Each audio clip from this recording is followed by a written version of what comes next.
than that, I was able to read through everything. I've been reviewing that portion, and I'm just trying to make sense of it because a lot of it just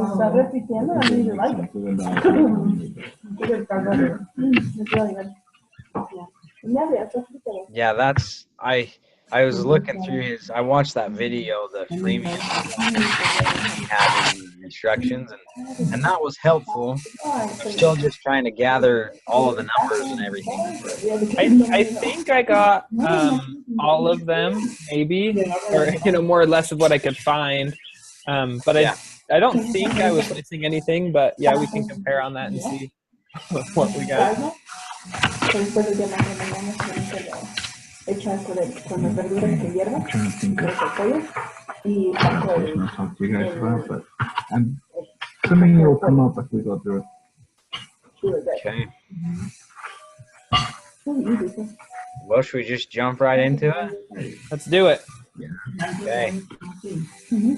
Let's see. Can I can't record, can I? It's got to be the one that sends it out. I'm recording already, so. Oh, perfect. Yeah, you can just go for it.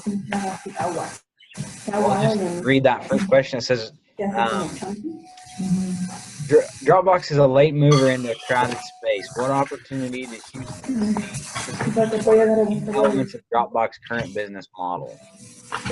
I think one of the things that he saw just right off the bat is that there's lots of stuff out there, but like nobody uses it because it wasn't super simple. One of his biggest maybe advantages that he was hoping to have is just a very simple thing to use over the other ones, as well as he said that a lot of the other ones like had glitches and wouldn't work a lot, and the one that worked all the time for everyone was kind of some of their big standpoints that I saw.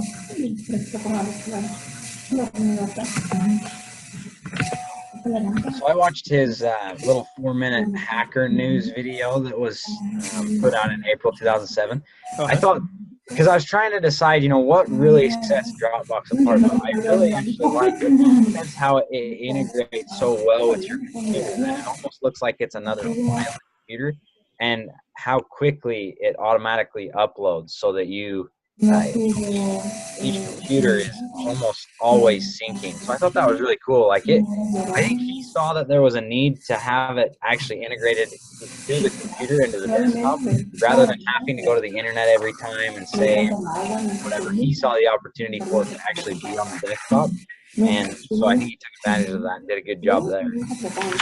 Yeah, I was looking for my notes on page 3 when it starts.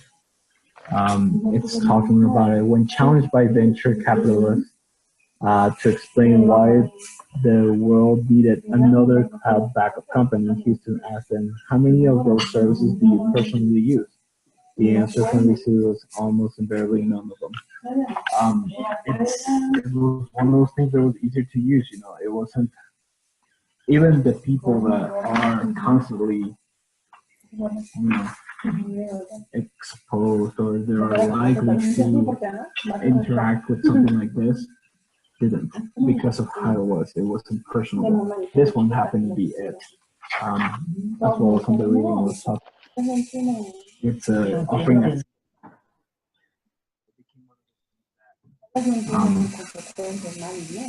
did not impose as much of a threat as all of the other ones that you found out there.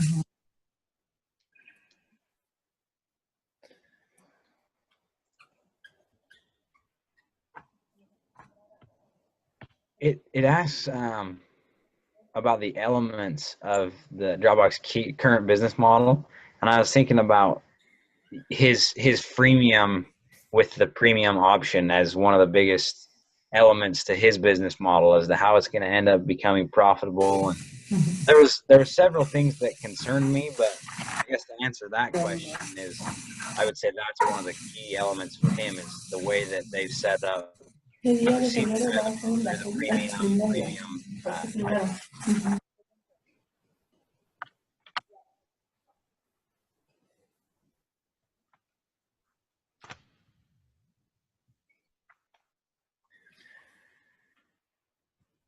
It's interesting to me because he went out to do something that's very simple and easy to use.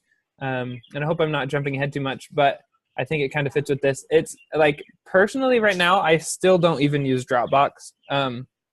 You know, with however personal it's supposed to be. And I actually like thinking about it. I don't use really any, like I use Google Docs, like my Google Drive for some, but most things are just on my computer, and every few months maybe I'll back it up to a hard drive. And I'm just thinking like, why don't I use Dropbox or any of these other ones? And it was something that was stated also, is that he hopes to be able to like make it something that comes already set up on your computer. I know Microsoft does that, I guess, with one, what's that called, OneNote or something.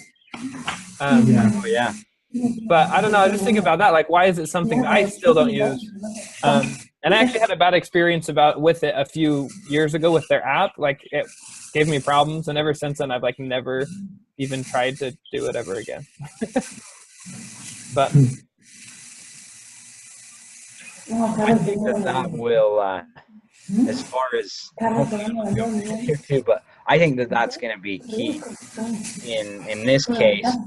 My personal thoughts on it are that he should try all he can to try and have that be, on the Android phones and on the different as they come out, to already be downloaded onto the computer. Because I think if going forward in this situation and the position that he's in, if he can get it to be, when you get your computer, Dropbox is already downloaded and all those things, I think that will help his situation. But I'm also with you, Jordan. I don't know why I don't use these types of programs yet, but I still. What are you guys' majors? Business. Business. When you start playing around your emphasis more, you start seeing how it starts loading up quickly. This is my second laptop. So one of the reasons why personally I was able to see the relevance on it was I still don't have half of the crap from my second laptop here. It's targeting the people that it's likely to be moving on to the next laptop, moving on to the other, more than one place. So that was really their catch. That I can log into your computer, log into my thing, and it's automatically there, kind of like the same thing as Google Drive. But back then, when this was happening, Google Drive was on the top. It was not quite there. So you also have to take into consideration that people were going through laptops twice, 3 times as fast as we are. Right now, your Mac or your PC lasts you your whole college career. Back then, after 2 years, your computer was obsolete. You needed to move on to the next thing. I remember, this might sound weird. How old are you guys? 25, 24, 20, 24. I'm 24 yeah. as well. Okay. So do you guys remember back in MySpace time? Oh yeah. Yeah, kind of weird, right? A lot of the things that you will download for programs like that will require space. So it was the same principle of using a platform, having everything ready, so your computer will load over time. And what he did technically is he targeted the need for space because, believe it or not, those things used to load up your computer, take away space. And then the other thing that he did was, making it so that I can have it everywhere. And it wasn't as friendly as what we have right now with Google Docs. That's why we don't use it as much. At one point I had it, but then Google Docs came out, or Google Drive came out, and it just, it went away with the times because of the influence of Google. But over time, when we go on our careers, we're going to need that one note from this class about, I don't know, something or business or something. You're going to need to pull up some of those sheets. And if you're in the scenario where I'm at, where I had an old computer that's gone, I need the files from that computer. Unless you pay for someone to transfer all those files and sacrifice some of the data that, or space that you have here, you won't have them. So that was, I thought, taking that into consideration, it was genius. The fact that he, targeted the need. Unfortunately, big companies like Google came around and said, we want to do the same thing, we're going to do it better. So that's why we can use it. Yeah, it's true. And that's something that Houston said he was worried about near the end of the case. He's like, what are we going to do? We're really worried about these other competitors, these big competitors jumping in and trying something like this because we can't keep up with that. And that, obviously happened. The one thing I do like about Dropbox over like Google Drive, like we're talking about, is that, and Ed, maybe you can correct me on this, I've never used Google Drive offline, which now that I'm saying it, I think you can, because I've seen places where you can. But anyways, this allows you to work offline, like, so it downloads it to your computer too, but it's also saved online. And I thought that was brilliant, especially to be in 2010 and coming up with that idea. I thought that was smart of him to be able to work offline and online with it, and then have it sync as soon as you get back online. Right. You're right. It was, I guess that was what Google used, if you want to look at it that way, in order to perfect their idea. Because that's honestly why I see this. This is how I saw the whole case being developed. They come up with the idea out of necessities being met elsewhere as well. So then they make it public. A lot of companies realize the fact that it is a necessity, so hence why they have so many people putting money into them, so they could just get a little apartment making this thing happen. And it overnight it just went from 0 to 100 because of that. I wonder what, and I don't know, like, what are businesses using right now? Are they using Dropbox? Because I know that Google Docs is great for the personal use, but it doesn't seem like something that would be great for a large company to use. And if they all needed a shared file that had all their projects in it and stuff like that, it seems like maybe Dropbox even now would work really well for that. I don't know. Are you going to watch this? Are you going to watch? I feel like my dad and his company, he uses something, I don't even know if it's Dropbox, but it seems really similar. It might be some third party, somebody else doing something like that. He's able to access his servers online and stuff, and I'm not sure who he pays for it through, but, it's not Google, so I wonder if there's still a lot of great business applications for that. When I used to be a manager at H&R Block, we were given access to this one over here, OmniDrive. And it's one of on the page for what's this page? I can't remember, the one with a bunch of graphs with them. I want to make a flavor. But that one, OmniDrive, it's, you'll be given like an access code. So instead of having your personal, like you do here with Dropbox, kind of like each end has, instead you're giving a main one, and everybody has access to a main interface, which I thought it was another benefit of Dropbox, that you have your own entrance, which made it a lot easier than, having to go out of one route for businesses. It was great. Because they could just put it on one, like whatever you want to keep to yourself, you kept to yourself, and then whatever goes to the business, just put it on that one folder and share it. It made it so practical.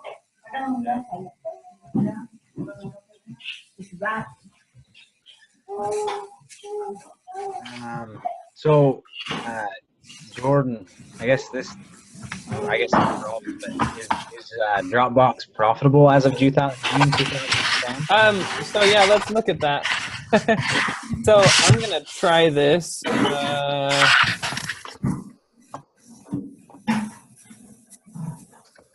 Wait, what do you guys see on your screens? Do you see? Yep, I can see your screen. Do you see my Excel on there? Yeah. Okay, sweet. So I looked. There's a paragraph that had most of this info on it. But by and correct me, I'm going to kind of go through these numbers. And, if you have something else that I missed, please just correct me. So in 2010, they had 4 million users. And it said 2 to 3% of them were paying customers. So I put like a 2.5% paying customers. Which and then the rest of this came out. This number here, their revenue, it said that it was an estimated 10 to 15 million in annual revenue a year. And I don't know if you guys found another number for that or an exact one. So I just put 13 million as their overall revenue. But these numbers over here, I found pretty solidly. It did say how much it costs them for free users per month, and I found all this other information by doing this, like the video said. Then it did tell us also how much per paying customer and all of that. The only other thing I couldn't really find was how many employees they had. I saw somewhere mentioned at one point they had 8. So I don't know if that's their most recent number, but I saw the number 8 at some point. So and then all that came out to be like $2.8 million in profit. But that's what I got. No, that's basically exactly what I had. I was just trying to see if there's anything different. Everything you have is basically exactly what I had. Oh, good.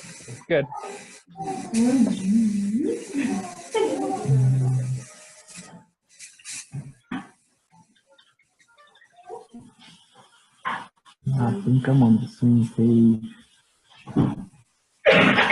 So it looks like they're profitable. So good job, Yeah. Dropbox. I was gonna say it looks like at this point, yeah, it looks like they're profitable and they're doing pretty good. So there was something in the exhibit there, I think it's what it is. Exhibit 7 it talks about like how much it costs and like the users. At one point I remember it was talking about like they measure like clicks, how much it costs per click type of thing, how many clicks it took them to process. I'll try to get back to you guys, but at one point it made it sound like they were not making enough money for all of the stuff that they were, all the processing that they have to do.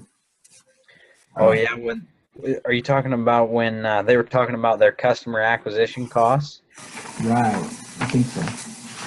Yes, and it said something about it was almost $300 per customer, they said? Yeah, I saw that. Something like that. I'm trying to find that here. I know I have it highlighted. I can find it. Which I thought was out. I was like, man, those guys are really dropping the cash to get one customer. But it sounded like they had kind of started to figure it out with, what do they call it? They call it an organic. Their customer acquisition through like word of mouth and other people seeing it from people that would like share files, and it was a Dropbox file and they could see it. Yeah. Okay, here it is. It's on page 6. Mm-hmm. Was that early on Dropbox attempt to acquire new customers through paid advertising? Anyways, as a result, it cost Dropbox more than $300 to acquire a paying customer. Yeah, one of the issues that Oh no, you're good. Go for it. Well, I just thought it was funny. Just a side note that because of how much it was costing them to get their customers, that the people who clicked on those ads, they tried to like hide the free subscription button. It mentioned, and so that they could only like get it by paying for it, which I just thought was interesting that they had that thought. Then I think they said that they felt bad about that and didn't end up doing that or whatever.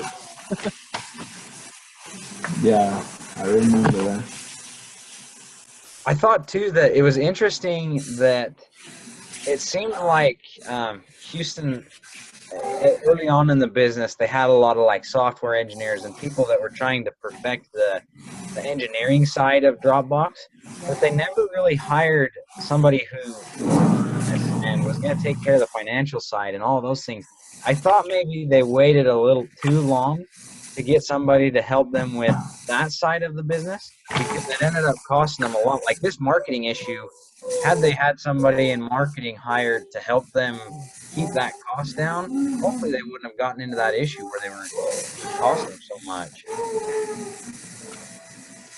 That's very true, and I think you could fall into that trap a lot because it was a very software intensive company. Like their product would be crap without that. They'd just be another crappy company that they were trying to be better than. But yeah, that's a really good point. You have to have good, good financial guy. You also have to have a good marketing guy so that they're not doing what they're doing too, and a good, everything. So that's a good point.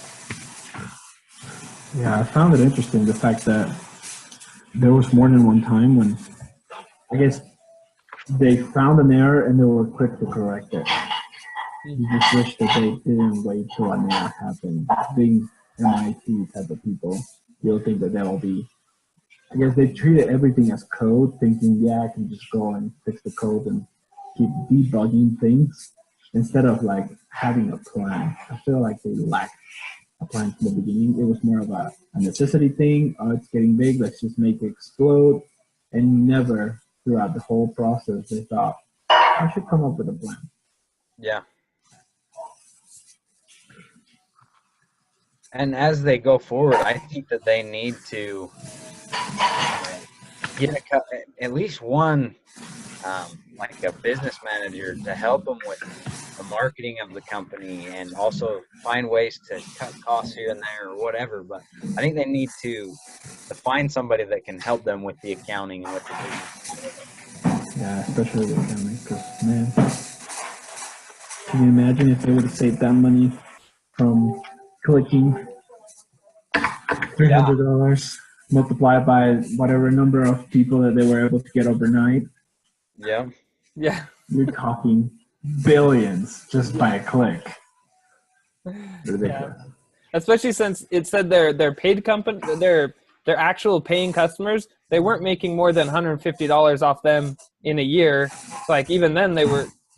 If everyone who clicked on the ad actually was a paying customer, even then it'd be kind of, they're still not making money for another 2 years, which is doable but still hard. Yeah. Mm-hmm. Yeah, that's not a very, that wouldn't make me sleep very well at night if I knew it was going to take me 2 years to get my $300 back. Yeah. Because of the click. Yeah. Yeah. And that's if they sign up and if they pay for things and if, Yeah, and if they stay for the full 2, yeah, that's an expensive venture. There was something that kind of, I understand why they had hope.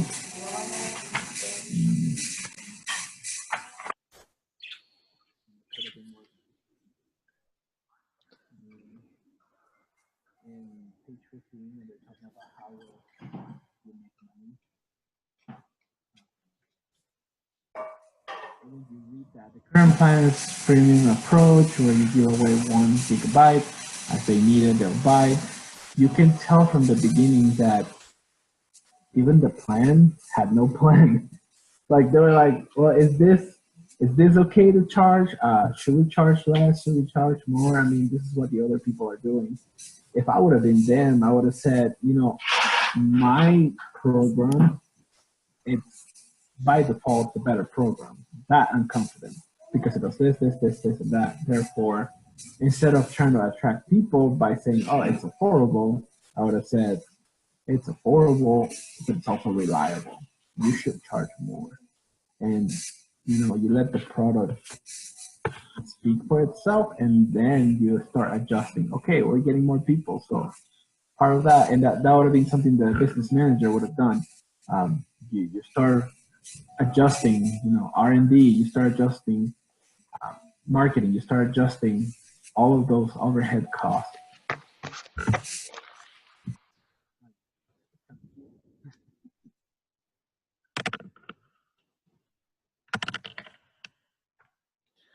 Hey Ed, I don't know if it's the same for you, Braxton, but your audio keeps cutting in and out just every once in a while. But Yeah. I'm getting most of it, but every once in a while it cuts out. Yeah, I got like the last half of what Ed had said, but yeah, I was doing the same here. But yeah, I think a business manager, somebody that they could have hired really would have done well, and it's important to have the right people on your team before going forward. Yeah, I agree. I mean, it said in here that they had hired one guy to help with the business management, but he was more of a, how did they describe it? I think they described it as like a poet, that he was really difficult to get along with, and he just drove everybody nuts in the company. And so it didn't last long, but I mean, I understand the struggles if, getting the wrong guy in the wrong position, but I'm in agreement with you guys. I feel like they should have tried a little harder to find another project manager. Oh, it was on page 5 where they talked about that they tend to be like a librarian or a poet. So yeah.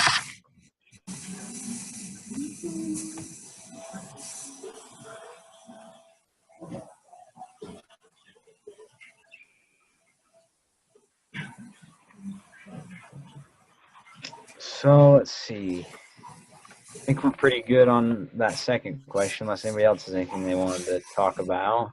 No, good.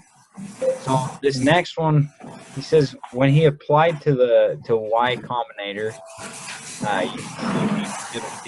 what hypothesis did Houston hold about key elements of Dropbox business model? As of June 2010, which of these hypotheses have been confirmed and which have been discarded? What is your assessment of the approach Houston used to test hypothesis? Did he waste time, resources, or make notable mistakes? Can you imagine better ways to test hypothesis? To test the key hypothesis. So I looked through Exhibit 2, and it did seem there's a lot of stuff there, but some things I saw is he his hypothesis was that he would be able to. Hold on, hey Ed, there's a lot of noise coming from your mic. Yeah. Oh, okay. Go. He said that he would like it, like it's supposed to work really well for just normal people.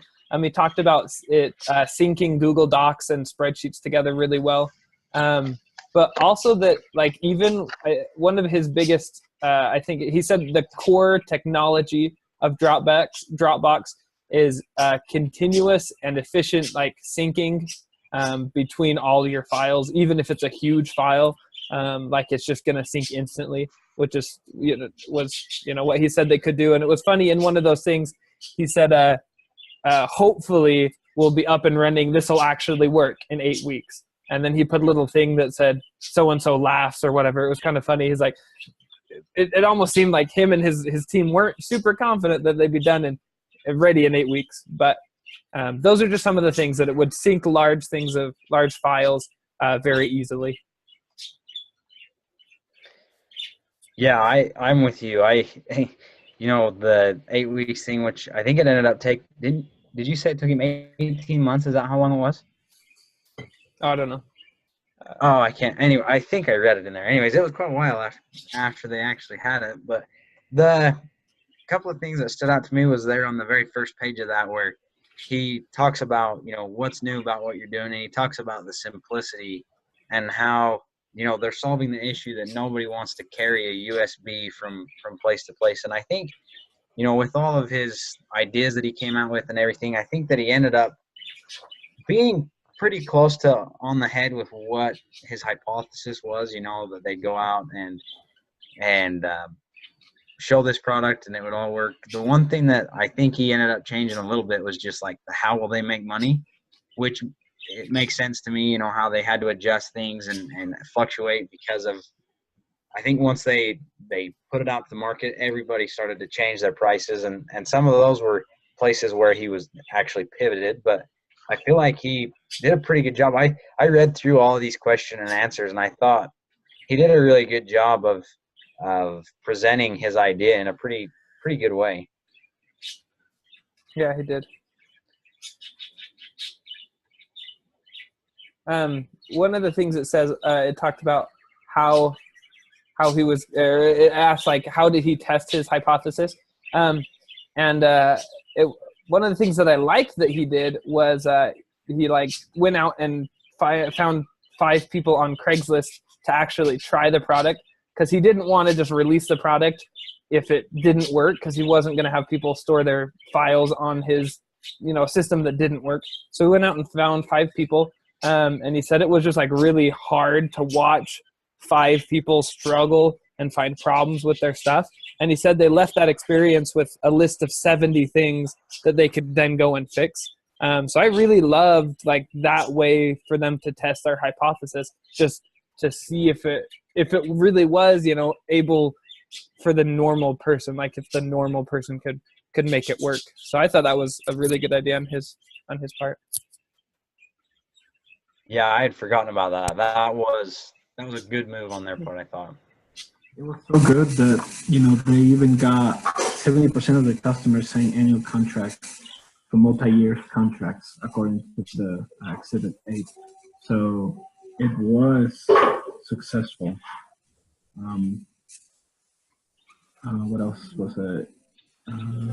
So when you look at Exhibit 8, it also says it includes costs for data storage servers over 2 to 4 years, about 60% of total cost revenue in 2010. So if you look at how they were handling things, the beginning 2008, they had no idea, and within a year, it doubled. And then they were able to maintain that the next year. So the fact that they went out and they had people test it, and periodically they were able to polish it and kind of maintain the simplicity, it paid off to the point that they maintained revenue, or the volume of revenue, over a year. That's impressive for any company. That's what Apple did. I think their idea was really awesome, and it was something very necessary. Like people, this was a need that people had and still have. So yeah, I think they did really well. I think because of that fact. Not, maybe their financials were a little weird, and maybe their methods weren't great, but they had a really good product that people needed. Yeah, I think so too. This last question he asked about, what should Houston's top priorities be as the case ends in June 2010, which I was just putting more thought into that, and I guess you guys tell me your ideas. One of the thoughts I had was, and I think we already know, because we're in the future, we know how it played out. But if I were in his shoes at that time, I think part of me would have been trying to partner with a partner like Android or somebody to have the app already downloaded and have it be like when you buy your PC now, my new PC came with OneDrive already right there. And if he could get it to be that, when you buy your new Samsung Galaxy S3 or whatever, you have OneDrive Dropbox already put on there as an app, which I think if he can make his like a household name going forward, because he knows he's got large competitors that are going to come out with copycats per se of Dropbox. But if he can make himself a brand going forward, I think it will help him stay, in the game. Yeah. I agree with that. I wonder if you guys know, on iLearn, where we submit things, I hear a lot of teachers call that Dropbox. I don't know if it's actually Dropbox, the company that powers that and stores all of that. It's not, is what you're saying, Ed? No, it's not. It's something else.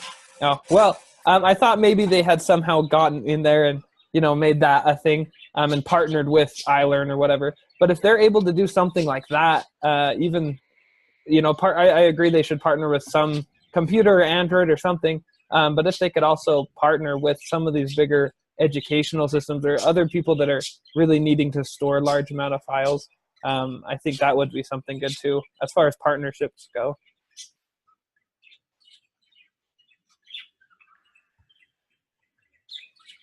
what did you guys think about in the exhibit too when he was talking about other ways that he could expand? He mentioned being able to expand with small businesses and doing something almost like a local Dropbox where the Dropbox could be put on a small business's server.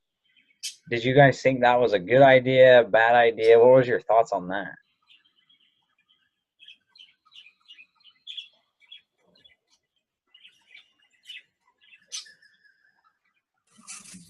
Can you repeat that one more time? Just cut off a little, man. So he mentioned, I was just trying to find it here in the reading so that I could make sure that it was, I put it out really right. But anyways, in exhibit 2, where he was presenting to that Y Combinator, Houston mentioned to them that one of the ways that he may be able to expand in the future is having like a local Dropbox where it would be located on a business's server so that when that they could do it within their own server. I just wondered, like, what your thoughts were on that. Was that a good idea? Would that be a good way for them to expand? Or I'm trying to remember. Go ahead. Well, let's hold that thought. The time's gonna run out here in like 30 seconds. I'll email you guys another link real quick. okay, I'll try and find the reference to that too. Okay. Trying to make sure that they can kind of network that way rather than making a ridiculous amount of spending money on clicks. I think that inside a business, they will have an opportunity to offer, like, get your own, here is a free thing. If you want more, this is how much it costs. It would have been so much easier for them to get more business than, one by one. Mm-hmm. And also going back to what Braxton was saying, I believe that partnering would have been better. Say they would have gone with Google, and instead of Google trying to create their thing and get it to work, they could have easily, Dropbox powered by Google. Mm-hmm. Right now, they'll be sitting on billions rather than waiting for the competition to kill you. Yeah, I'm with you there. I think that partnering at this point is going to be a good idea, especially where in this seems to be a really competitive area. So if you can get with somebody like, I mean, we keep throwing out Google, but Google is just so diversified in so many different areas. If they had been powered, like you're saying, Dropbox powered by Google, they would be huge right now.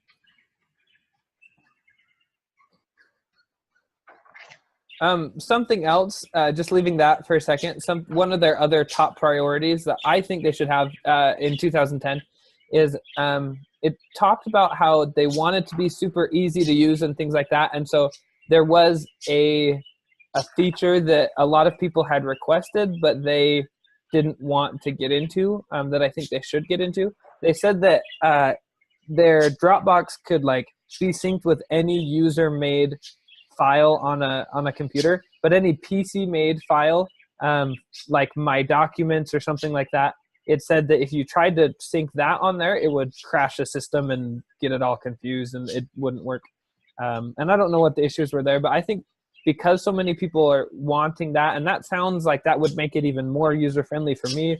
I think that's something that they should pursue if that's what their customers are asking for. I don't think it's as big of a deal as trying to partner with some other big company and trying to get their foot in the door that way.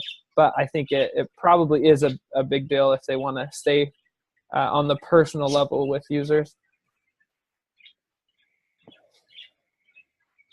Yeah, I agree too. I feel like that would have compromised a little bit their, their whole what makes them unique thing. That it doesn't crash, it works, it's not gonna take forever. So it would have been a step back as far as like what staying true to their colors. but Mhm. money-wise, it would have made sense. Yeah. Mhm. So it's good. Yeah, it's good to stick with your guns and really follow your mission statement of being simpler, whatever your company mission statement is. But I feel like when trends change, you kind of have to change with the trends. And I don't know, maybe it was a really big issue to do that. But you know, if that's what people want, you got to do it. You gotta go where the money is. If you want to be Right. successful, no matter how much you believe in your product, if that's what people are asking for, you know, at some level, you kind of have to go with that. Yeah, I think with the right, engineering and all that, if they could have made that that feature simple, it would have worked great. And like you're saying, it would have made them a lot of money. So yeah, I think that would have been a smart move, and I think it should be a focus as they move forward.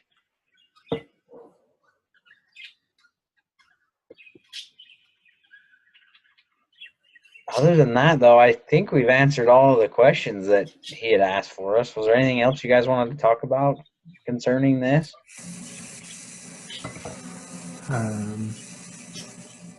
As far as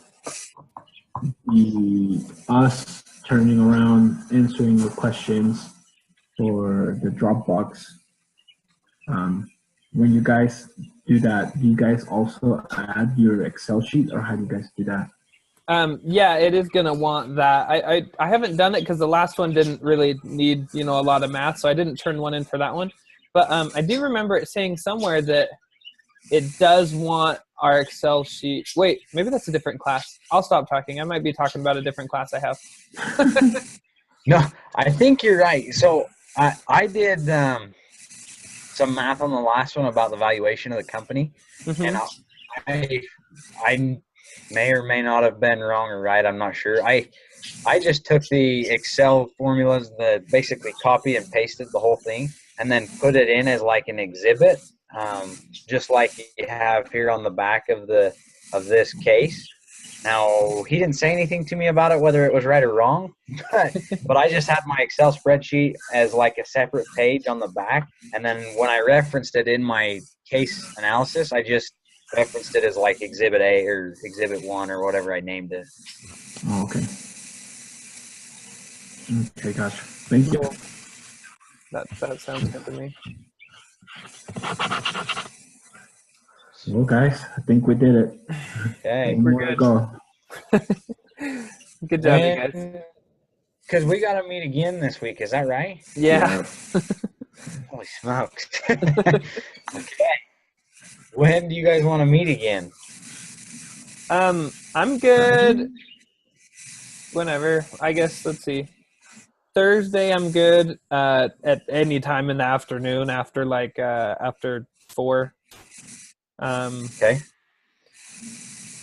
Friday, let's see. Friday I'm free during the day. I should be free anytime Friday too. If we can do Thursday, that would work better for me. Yeah. Does that work for you, Ed? Does Thursday work? I work from 8 till 6, so I get home by 6:37, Okay. depending on how bad traffic is. So I'm good to do it. I'm good to do it the same time on Thursday, as long as that gives you time to read the case and stuff, Ed. Yeah, I read it at work. Okay.